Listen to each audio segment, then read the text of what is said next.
In this video, I'm going to show you how to power your Synology router using Power Bank. Begin by checking your router's power requirements, which are typically labeled on the back or bottom of the device.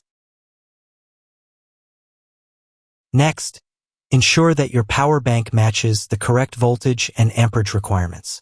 You'll need a DC to USB adapter cable that is compatible with your setup. Insert the DC end into the power port on your router.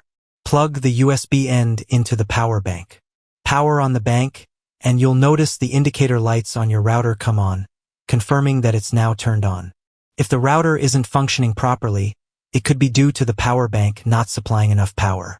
In this situation, you'll need to turn off the 5G network.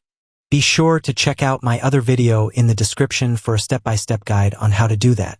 If you found this video useful, please give it a thumbs up, subscribe to our channel, and share your thoughts in the comments.